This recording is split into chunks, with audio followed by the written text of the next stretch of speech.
Часом здається, що найбільше табу сьогодні – це не насильство, не брехня, не жорстокість, а справжні емоції.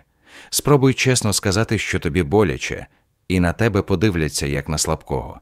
Відкрийся, покажи, що щось має значення, і раптом ти стаєш незручним, бо світ звик до легкості, до поверхні, до швидких відповідей і коротких повідомлень.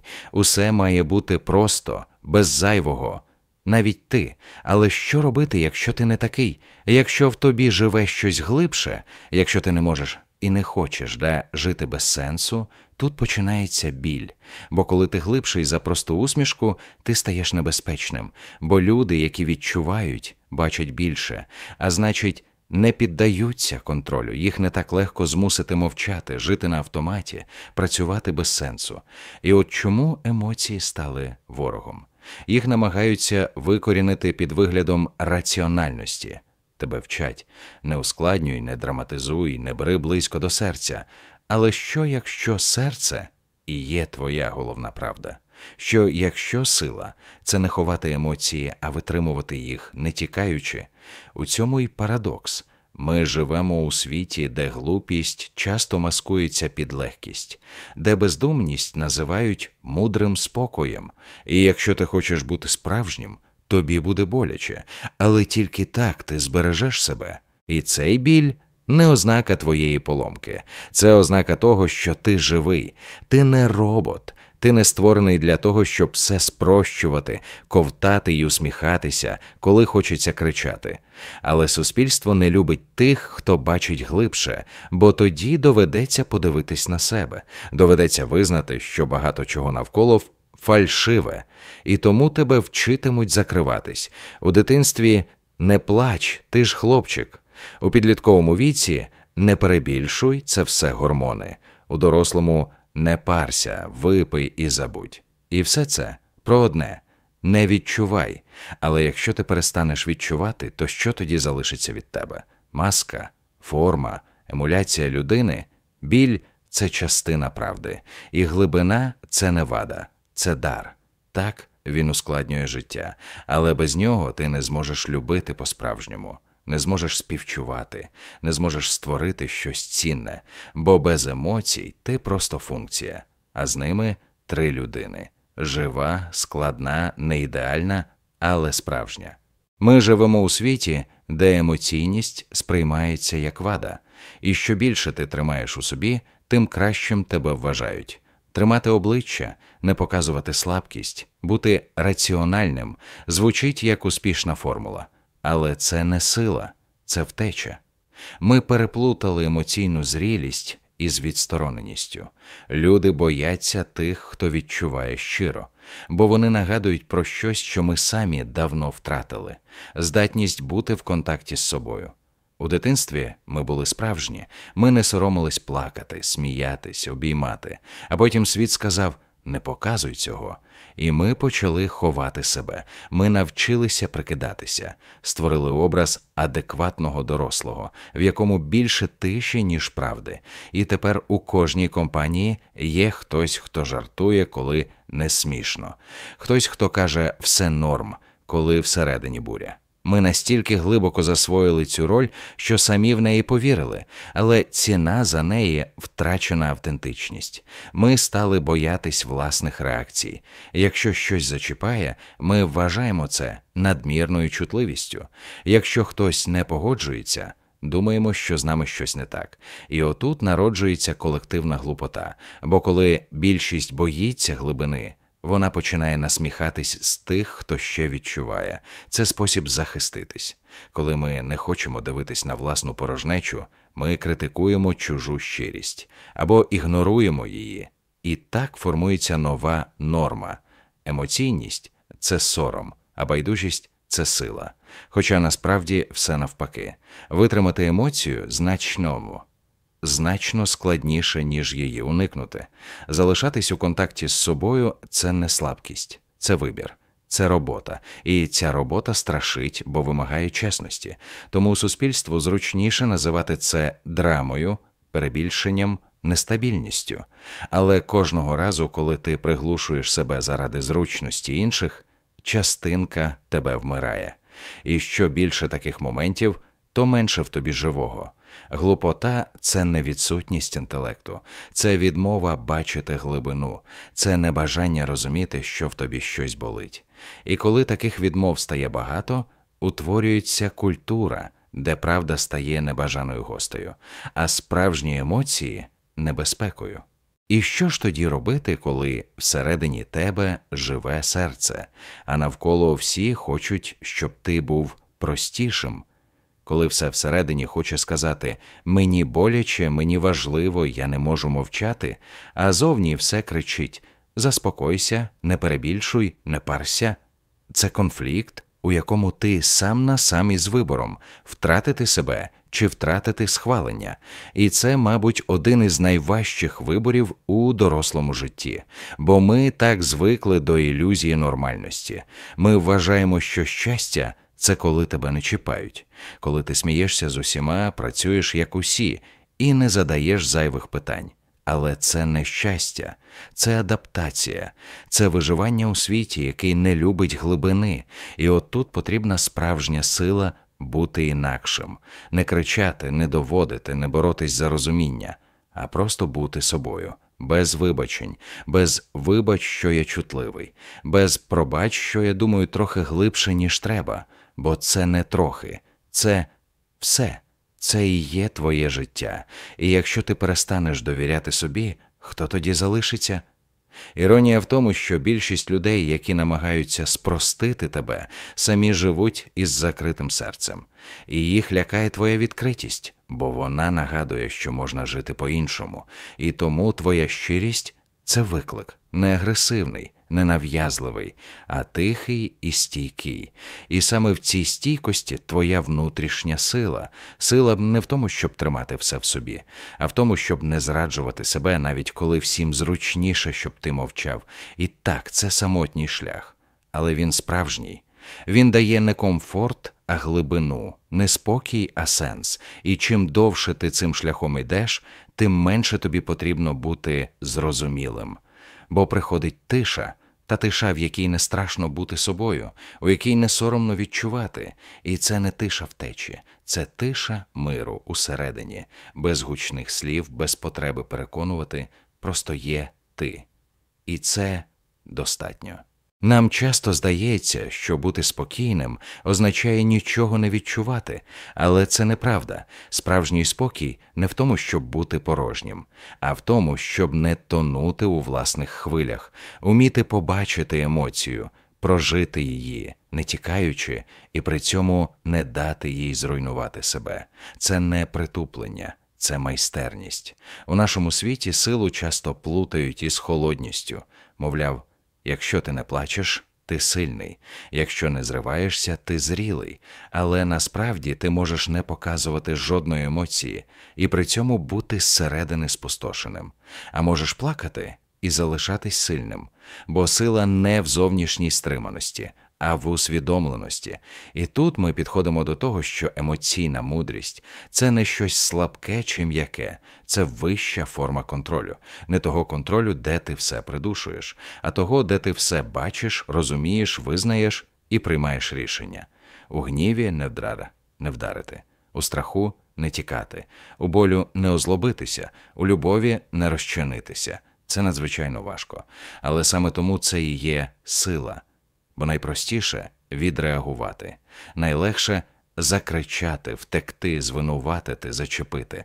А спробуй витримати. Спробуй побути у цій емоції, дати їй місце.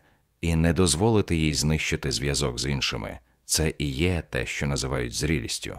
І нею не народжується. Вона вибудовується з досвіду, з внутрішньої чесності, із зустрічей із собою в найтемніші моменти. Тому, коли тобі кажуть, що ти занадто емоційний, можливо, ти просто ще не навчився скеровувати цю силу. Але вона вже є, і в ній твій потенціал, не приховуй її. Вчися працювати з нею, як з джерелом, не як з ворогом. Стоїки не були людьми без почуттів, вони не були роботами, вони просто зрозуміли, що емоції не слабкість, а тест на внутрішню дисципліну, і тому вони не відмовлялись від них, вони вчились їх спрямовувати, перетворювати гнів у дію, страх у ясність, біль у мудрість. Це не про байдужість, це про глибоку присутність. Бо лише той, хто в контакті зі своїми емоціями, може бути в контакті з реальністю. А отже, діяти розумно, з повагою і з міцністю, яка не потребує гучності. Я добре пам'ятаю історію одного мого знайомого – Андрія. Ми не були дуже близькі, але те, як він жив, залишило в мені глибокий слід. Він не був гучним, не шукав уваги, не намагався подобатися, але в ньому було щось – тиха гідність. Усі в компанії завжди були на приколі, жартували, приховували втому, говорили, що все під контролем. А він якось сказав прямо «мені зараз важко». І я не хочу прикидатися, що це не так. Спочатку його сприйняли з подивом. Хтось посміхнувся, хтось сказав «та не парся, у всіх буває». Але він не шукав жалості. Він просто був чесним. І ця чесність спершу дратувала. Бо ніби ставила дзеркало, а потім почала притягувати. Люди тягнулися до нього, бо з ним можна було бути собою. Без маски, без того тиску бути окей. Він не давав порад, не розповідав, як жити. Просто був поруч, коли це потрібно. Але що важливіше, він був поруч і сам із собою. Навіть тоді, коли було темно. Він не боявся говорити про свої страхи, про втрати, про розчарування. І це не робило його слабким. Навпаки, його слухали, бо в його словах була правда, без пафосу, без ідеалізації, просто жива людська щирість. І знаєш, що найдивніше? Його поважали навіть ті, хто сам не вмів так жити. Бо всередині кожен відчував, він справжній. І це лякало, але й зачаровувало. Одного разу він сказав фразу, яка запам'яталась мені на все життя. «Я не завжди знаю, що робити. Але я знаю, ким я не хочу стати. Тим, хто закрив себе від світу, щоб не боліло». І тоді я зрозумів. Емоційна глибина – це не тягар, це компас, це та частина нас, яка дозволяє не зраджувати собі. І приклад Андрія показав мені, що щирість – не слабкість, це вибір. Іноді болючий, часто незручний, але такий, що дозволяє тобі вночі засинати без маски, бути вільним усередині і мати стосунки, у яких тебе бачать, бо ти не сховався, бо ти є. Дуже легко стати жорстким у світі, де тебе не чують, де щирість – це ризик, а доброта – слабке місце. Коли тобі кілька разів не зрозуміли, відштовхнули або знецінили, природно хотіти закритися, перестати відчувати, відсторонитися, стати тим, хто не приймає все близько до серця. Але насправді це теж вибір. І питання в тому, чи хочеш ти платити таку ціну за захист. Бо закритість не робить тебе недоторканим, вона робить тебе одиноким. Вона замикає тебе у світі, де ти вже не ризикуєш, але й не живеш. Бо справжні речі – кохання, дружба, творчість, радість – завжди йдуть поруч із вразливістю. Без неї усе стає плоским. І саме тому бути відкритим – це не наївність, це сміливість. Це акт довіри не до інших, а до себе, що ти витримаєш, що навіть якщо стане боляче, ти не зламаєшся, що твоя доброта неумовна, не така, що існує, доки з тобою добре, а така, яка залишається твоїм вибором. Бо ти не хочеш ставати тим, хто ранить, навіть якщо сам поранений. І це не означає бути беззахисним, це означає бути свідомим. Це означає бачити, де тебе використовують, де не поважають, і при цьому не ставати гіршим, не мститись, не закриватись назавжди. Бо саме цього світ і чекає. Щоб ти став таким, як усі, цинічним, недовірливим, іронічним. Але ти можеш інакше.